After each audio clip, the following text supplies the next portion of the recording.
조합제TV 시청자 여러분 안녕하십니까. 2023년 10월 25일 오전 6시 21분입니다. 지금 윤석열 대통령은 사우디아라비아 카타르를 돌면서 국가 이익을 위해서 그야말로 동분서주하고 있습니다.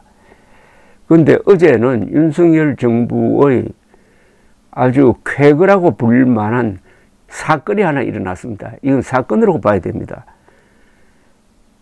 정부의 노동조합 회계 공시 제도 도입에 반발하던 한국노총과 민주노총이 결국 회계를 공시하기로, 즉 공개하기로 결정을 했습니다.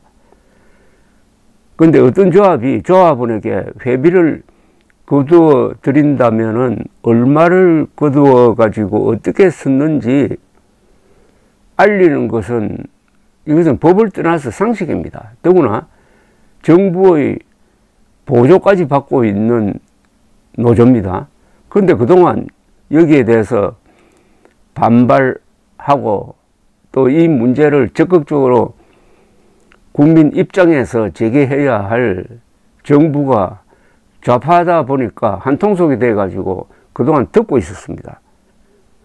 그러니까 우리 사회에서 유독 노조들은 이런 특권을 누릴 수 있도록 그냥 방치해 온 건데, 윤석열 정부가 작년부터 법대로 하겠다라고 하면서 회계 공개 제도 도입을 추진해 왔는데, 두 노조는 예상대로 노동 탄압이라면서 반발해 왔습니다. 한국노총과 민노총에 가입한 근로자는 각각 100만 명이나 됩니다.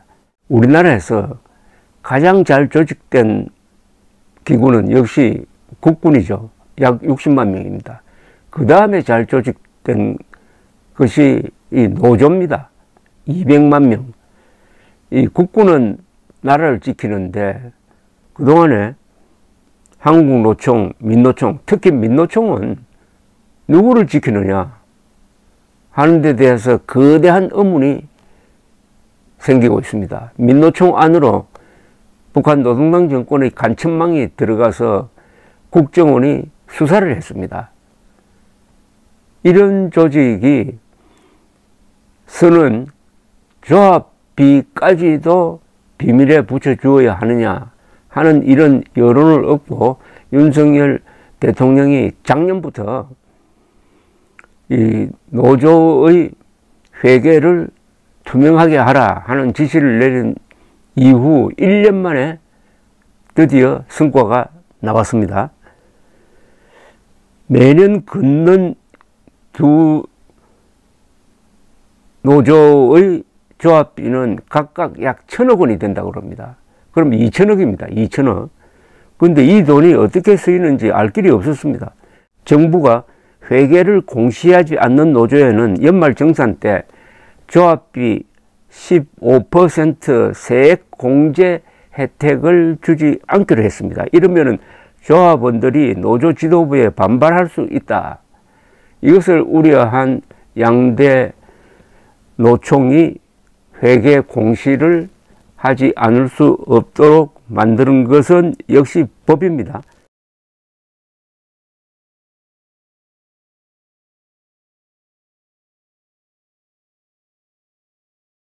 법을 바꾸는 것은 불가능했을 겁니다. 이 정도의 개혁은. 더구나 민노총에 불리한 개혁 법안은 국회를 통과할 수 없었는데, 다행히 이건 국회 통과할 필요 없이 시행령만 바꾸면은 실시가 되도록 해놓으니까 한국노총과 민노총이 사실상 백기투항한 거죠. 항복을 한 겁니다. 노조원들이 반발할 가능성을 걱정한 것 아니겠습니까? 세액 공제를 못 받으면 노조원들이 불만을 품을 테니까 이건 안 되겠다. 그래서 정부가 아주 상식적이면서도 어떻게 보면 절묘한 작전을 한 게 주요했다 이겁니다. 노조 회계 공시는 노동개혁의 출발점이 될 수 있습니다.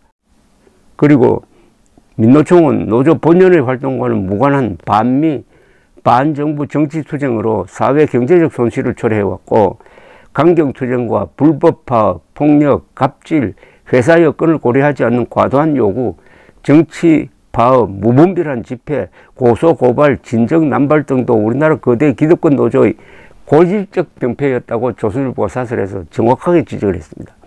한국에서 가장 어려운 개혁은 노동개혁입니다. 노조를 상대로 한 개혁입니다. 그런데 그 노조를 상대로 한 개혁 중에서 가장 중요한 핵심 개혁, 회계 처리의 투명화가 이제 가능하게 됐다면은 이게 연동되어 가지고 다른 부분의 개혁도 가능하게 될 것이다. 그런 점에서 윤석열 대통령에게 이건 박수를 보내야 합니다.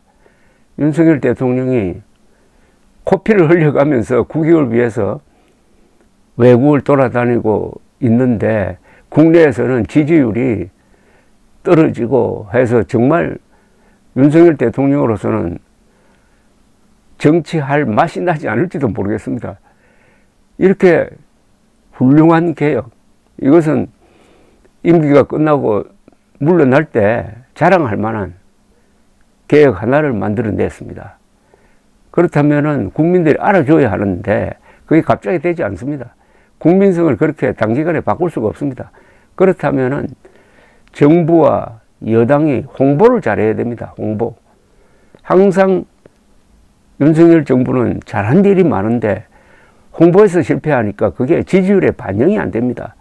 이제는 내년 총선을 망칠 것이라는 그런 위기감까지 돌고 있고 거기 한술 더 떠가지고 내년 개헌 저지선 확보에 실패하면은 탄핵될 것이다.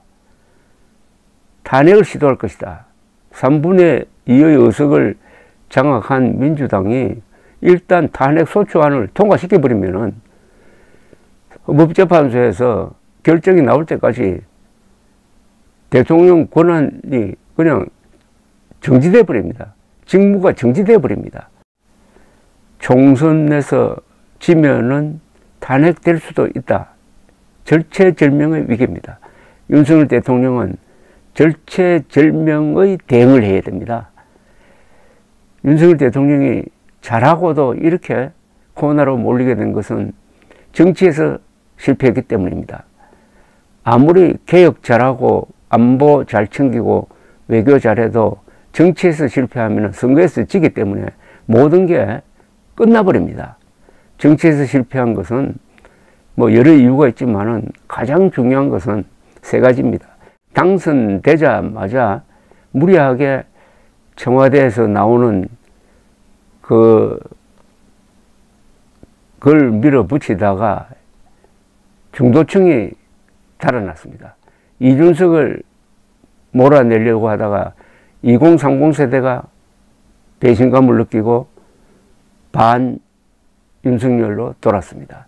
무리하게 김기현 씨를 당대표로 만드는 과정에서 안철수, 나경원 같은 사람을 아주 상처를 주어가면서 밀어내는 걸 보고 윤석열 대통령 또한 제왕적 권력이구나 하는 실망감을 주어가지고 이게 지지율 회복이 되지 않습니다. 윤석열 대통령은 세계 정치 역사상 누구도 하지 못한 일을 했습니다. 자신을 대통령으로 만들어준 지지기반, 보수, 중도, 젊은층 이 연합구도를 스스로 깨어버렸습니다. 외롭게 되었습니다. 강성보수의 지지만 믿고 선거에서 이길 수도 없고 정권을 유지할 수도 없습니다. 그런 점에서 윤석열 대통령에게 박수를 보내면서도 윤석열 대통령은 지금 처한 위기를 돌파할 만한 비상한 대책을 내놓아야 합니다. 윤석열 대통령의 지지율이 떨어진 가장 큰 원인은 자신을 대통령으로 만드는데 큰 도움을 준 이준석을 몰아내는 과정에 있어서의 어떤 정치적 폭력성이었습니다. 윤석열 대통령은 귀국하면은 이준석부터 만나야 합니다. 이준석에게 총선과 관련된 중요한 역할을 맡겨야 합니다. 이게 결자해집니다. 이 정도의 정치적 상상력이 없다면은 이 정도의 도박을 할 생각이 없다면은 내년 총선은 그야말로 윤석열 대통령에게 지옥의 문을 열게 만들 것입니다. 감사합니다.